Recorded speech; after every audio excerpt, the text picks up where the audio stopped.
हमारा क्षेत्र बहुत पिछड़ा है और हमारे क्षेत्र के जो बड़े टॉप मीडिया जो हैं वो हमारे क्षेत्र को दिखाना नहीं चाहते हैं कि हमारे क्षेत्र में एक बच्चा बिहार टॉप करता है, 10वां रैंक लाता है, और लेकिन टॉप मीडिया जो है से इसको सामने गया जिला को दिखाना नहीं चाहता है। मेरा पढ़ाई तो घंटों में नहीं रहता था। मैं ये मायने रखता था मेरे लिए कि क्या पढ़ना है, ये नहीं कि कितना पढ़ना है। अगर इस बच्चों के 1 नंबर भी कम होता तो सोचिए कि टॉप 10 से बाहर चला जाता, तो इसका गौरव सब हीन हो जाता। और आज जो हम लोग देख पा रहे हैं कि टॉप 10 में आया है, वो हम टॉप 10 में नहीं देखते। तो नमस्कार साथियों, मैं आर के रंजन और आप देख रहे हैं भारत दर्शन। अभी मौजूद हैं हम बिहार के गया जिला के गंगटी बाज़ार में। इस बाज़ार में स्थित है अंबेडकर क्लासेज। आप बगल में देख रहे होंगे, ये बैठा हुआ है, इसका नाम सूरज कुमार है।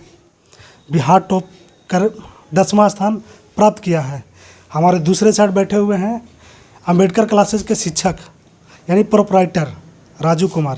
ये अंबेडकर क्लासेज के नाम से एक स्कूल भी चलाते हैं और कोचिंग संस्थान भी चलाते हैं। हम आज मौजूद हैं यहाँ पे इनसे कुछ बातें करने के लिए कि ये बिहार टॉप किए हैं और टॉप कर 10वां स्थान प्राप्त किए हैं मैट्रिक में। तो क्या कहिएगा इस पर? मुझे बहुत खुशी की अनुभूति हो रही है कि मैंने पूरे बिहार में 10वां रैंक हासिल किया। लेकिन मैं इससे कुछ बेहतर करने का प्रयास में लगा हुआ था, लेकिन फिर भी मैंने इस मुकाम तक पहुंचा। कितना देर पढ़ाई करते थे आप? मेरा पढ़ाई तो घंटों में नहीं रहता था। मैं ये मायने रखता था मेरे लिए कि क्या पढ़ना है, ये नहीं कि कितना पढ़ना है। कितना टाइम पढ़ना है इससे कोई मतलब नहीं है। और क्या पढ़ना, क्या पढ़ना है ये मतलब रखता है। यस। कहाँ कहाँ पढ़ाई किए हैं? मैं बस यहीं अंबेडकर क्लासेस गंगटी, जो कि एक कोचिंग संस्थान है जो रॉय सर के द्वारा चलाया जाता है, मैं यहीं पर शिक्षा ग्रहण किया हूँ। मात्र एक कोचिंग करके, एक ही कोचिंग में जाकर? जी हाँ। कौन सा स्कूल से पढ़ाई किए थे? वसेता हाई स्कूल।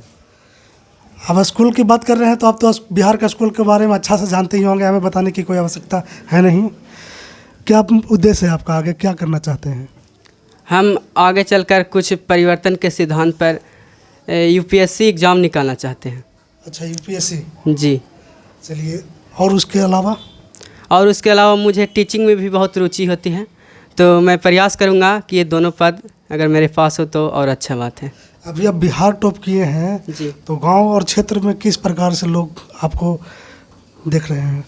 हाँ, सब लोग बधाई देते हुए मुझे उज्जवल भविष्य की कामना करते हैं, जो मुझे बहुत अच्छा लगता है। क्या कहिएगा और भी छात्रों के लिए जो अभी पढ़ाई कर रहे हैं, किस प्रकार से उन्हें पढ़ना चाहिए? जिस प्रकार छात्र अभी पढ़ रहे हैं वैसे ही पढ़ते रहिए, डरना इसमें नहीं है। जो सिलेबस आप फोकस किए हुए हैं, जिस सिलेबस पे, उसी पे अभी फोकस रखिएगा। सिर्फ और 7-8 महीने लगभग और शेष हैं, तो ये लगातार अगर आप मेहनत करते जाएंगे तो कोई दिक्कत नहीं होगी।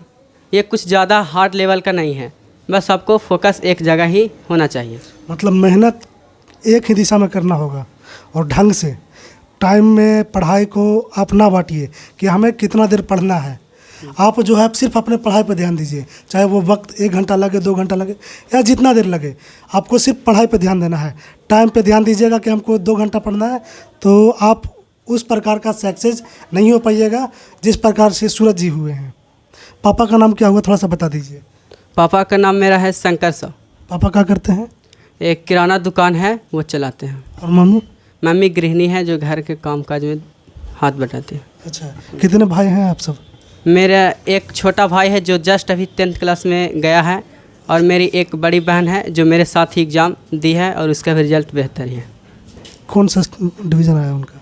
उनका फर्स्ट डिवीज़न है। कितना अंक आया है? 327। चलिए, अब मैं बात करूंगा सर से, राजू सर से, जिन्होंने सूरज को निखारा है। और मुझे आश्चर्य हो रहा है कि सिर्फ एक कोचिंग और एक क्लास करके बिहार टॉप किया है ये बच्चा, काबिले तारीफ़ है। सर बहुत बहुत स्वागत है भारत दर्शन में आपका। सबसे पहले मैं भारत दर्शन से आए हुए रंजन सर को दिल से शुक्रिया करेंगे।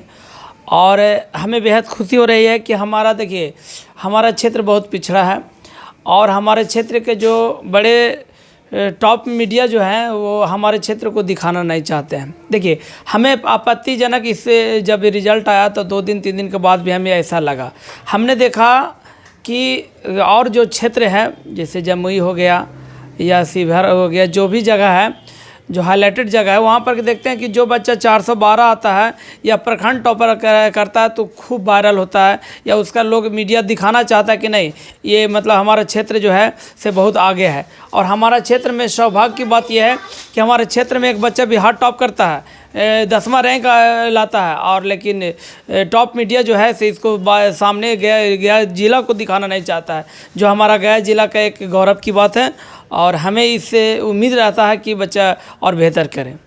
सबसे खुशी की बात यह है कि कुछ साल पहले अगर हम पीछे जाएं तो इस क्षेत्र को नक्सल प्रभावित क्षेत्र के नाम से जाना जाता था। हर एक मीडिया में एक ही चीज़ आता था, नक्सल प्रभावित क्षेत्र इमामगंज, नक्सल प्रभावित क्षेत्र डुमरिया, यानी इस क्षेत्र को नक्सल प्रभावित क्षेत्र बताया जाता था। लेकिन आपको बता दें कि इससे पहले, सूरज से पहले, जब ये मैट्रिक के रिज़ल्ट आने से पहले इंटर का रिज़ल्ट आया, उसमें भी इसी क्षेत्र का एक लड़का चंदन कुमार, जो एक दलित परिवार से आता है, जिसके पिताजी चना बेचते हैं, उनका लड़का बिहार टॉप कर 5वां स्थान प्राप्त किया। कितने खुशी की बात है। और इस क्षेत्र के लिए गर्व की बात है कि जिस क्षेत्र को नक्सल प्रभावित क्षेत्र बताया जाता था, उस क्षेत्र के लोग आज बिहार टॉप कर रहे हैं। और ये संभव हुआ कैसे, मैं आपको बताता हूँ। थोड़ा सर तो नहीं बताएंगे, लेकिन इस क्षेत्र में जितने भी सर जैसे शिक्षक हैं जो अपने तप से बच्चों को प्रेरित करते हैं और उन्हें आगे बढ़ने के लिए प्रेरणा स्रोत बनते हैं, और इन ऐसे शिक्षकों के मेहनत से ऐसे जो स्टूडेंट हैं, ऐसे जो विद्यार्थी हैं, वो अच्छा मार्क्स लाते हैं। तो सर इस पे क्या कहिएगा कि आपका सिर्फ आपके कोचिंग में पढ़कर ये लड़का बिहार टॉप किया है, कहीं और नहीं गया है, तो इस पे क्या कहिएगा? देखिए सर, जहाँ तक सूरज की अगर व्यक्तिगत बात है तो सूरज कुमार प्राइमरी और मिडिल कोस्मा स्कूल से किया, और कोस्मा के एक शिक्षक हैं मोहन राम है, वहाँ पे एक शिक्षक हैं। और जब से वहाँ पे मोहन सर आए हैं, वहाँ पे के बच्चे एक नया सा उमंग दिखता है, उनका एक एनर्जी ऐसा भर देते हैं बच्चों में, जो हम देखते हैं कि मेरे पास 9-10 बच्चा क्लास किया सूरज, और वहाँ से आया तो इनमें एक नया ऊर्जा हमको दिखता था। और बहुत ये मतलब अपने संघर्षशील, हर जगह को कंपटीशन एग्जाम हो उसमें टॉप करना, या हमेशा बराबर मेहनत करना, या क्लास में उस तरह के प्रतिभा दिखाना, ये शुरू से ही मतलब बेहतर था और बेहतर कर दिखाया भी। लेकिन थोड़ा सा एक दुर्भाग्य की बात है कि सूरज कुमार को प्रैक्टिकल में 2 मार्क्स कम आए, 2 नंबर कम आए। अगर प्रैक्टिकल में अगर 2 नंबर और मिलता, चूँकि ये बेहतर था, तो उसको 40 अंक मिलता तो ये टॉप 8 में होता। लेकिन दुर्भाग्य की बात है कि 2 नंबर कम है। और सौभाग्य देखते हैं कि कोई बच्चा को 98 नंबर टोटल मार्क्स लाता है, यानी फेल कर जाता है, उसका प्रैक्टिकल में 40 में 40 अंक मिलते हैं। तो एक बार हम कहेंगे कि जो भी हाई स्कूल है, बच्चा को देख के प्रैक्टिकल मार्क्स दीजिए। अगर इस बच्चा को 1 नंबर भी कम होता तो सोचिए कि टॉप 10 से बाहर चला जाता, तो इसका गौरव सब हीन हो जाता। और आज जो हम लोग देख पा रहे हैं कि टॉप 10 में आया है, वो हम टॉप 10 में नहीं देखते। तो हम यही कहेंगे कि हाई स्कूल के जो भी प्रधानाचार्य हैं, देख के प्रतिभा देख के और उसका मार्क्स कीजिए। अगर 2 नंबर ये और होता तो गौरव की बात है कि टॉप 8 में आता और एक गया डिस्ट्रिक्ट का एक बहुत बड़ा एक गौरव बनता। चलिए, धन्यवाद सर।